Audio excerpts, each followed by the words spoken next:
But I'll make this other point that I think is being lost in the debate. This is the highest energy coast of North Carolina, or just about the whole East Coast for that matter. The waves are really big here, and the waves will shut down the dredge. Northeasters, as they pass through in the winter, every 10 days or so on average, we're getting a northeaster. A dredge for this project cannot work in those conditions. It's unsafe. And so a dredge will have to motor up to Norfolk, wait out the storm, and then come back. That's a 60-mile trip each way. So you're basically talking about shutting down an operation that is costing $100,000 a day every time there's a threat of weather. And in the wintertime, without question, this is going to occur almost on a weekly basis. So that's going to add significantly to the cost of the project. If a dredger only has a narrow time that they can do the project, then they're going to have to work around those storms. They might only get 3 days in a week on average where they're actually pumping sand. So it's going to spread the project out much longer. Okay, so Reach 1 will get about 75-foot wide beach. The middle of the project around Islington Street, it'll be slightly wider, get a little bit more sand because the erosion rates start to increase as you go south. Not a whole lot more, but enough that what we want to do is put a little bit more sand in this reach that's in Whalebone Junction area, so that it'll last about the same length of time as the north end. Then when we get to the south end, we'll put a little bit more sand than that in, and we may have to actually rebuild some sections of dunes that have been destroyed in the storm. And I know some people have expressed some concern about the buildings that are sitting out on the beach now.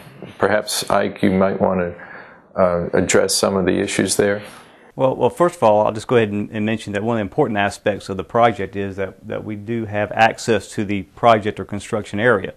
And so the town is going to be requesting from oceanfront property owners easements so that we can get into that area to construct the project.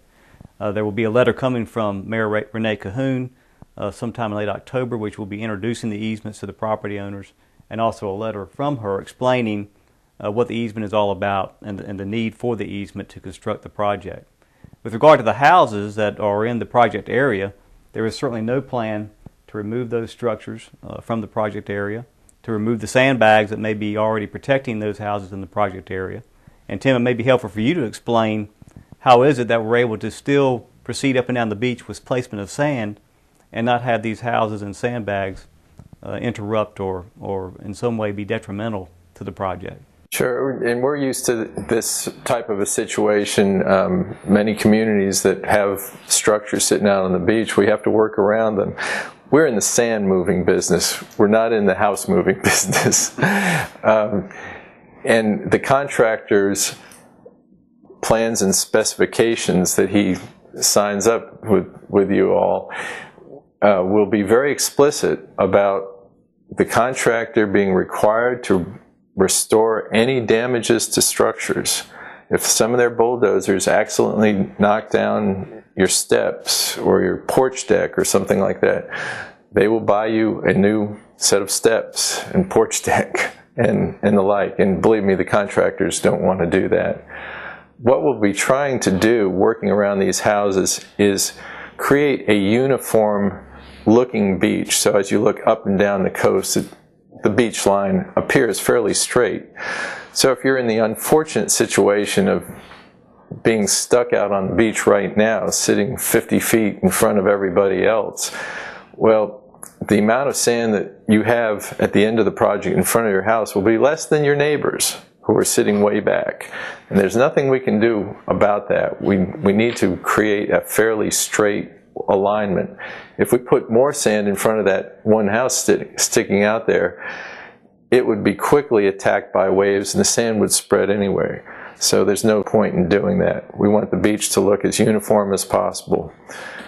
But what this means, of course, is that 5 years from now, that house that was sticking out before the project is once again probably going to be sticking out again.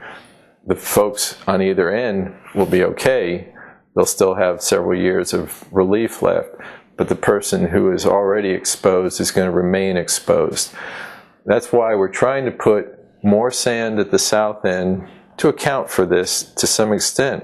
But at the same time, we don't want so much sand at the south end that it ends up in the national seashore before it's time. Let me add also with regard to the requirement in the contractor's contract to repair any steps or stairways that might be damaged. That's also going to be part of the easement agreement to ensure in the deed of easement that the town will also correct that situation should it occur, or the contractor will do that.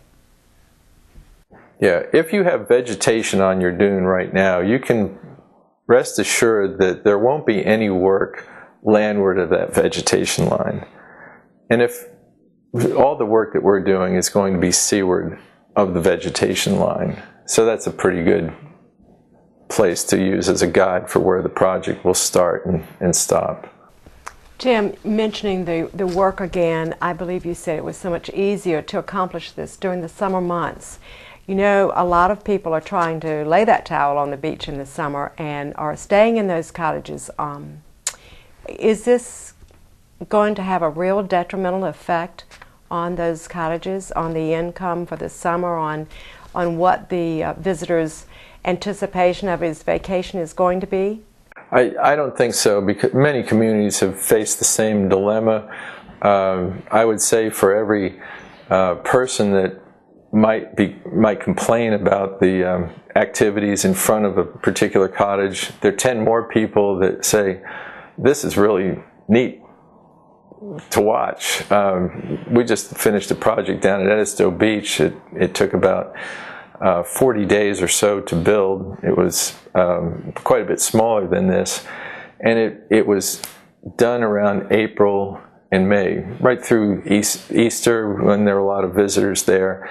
And keep in mind that only a few hundred feet of beach are impacted at any one time. Now, there may be a pipe running in front of properties without any sand being pumped there, but we create walkovers to temporary bridges over the pipe, so it doesn't prevent anybody from accessing the beach. And the pipe is usually placed way back on the beach. Remember, we're going to be building a berm that's 100 to 150 feet wide at low tide, so there's plenty of area where people can work. Down at Edisto, for example, within 24 hours of pumping in some of our areas, people were out laying out their blankets and working, enjoying the sand and playing volleyball. So it's a remarkably fast process if you use a hydraulic dredge. It's much better than a trucking operation, which tends to be slow and tedious.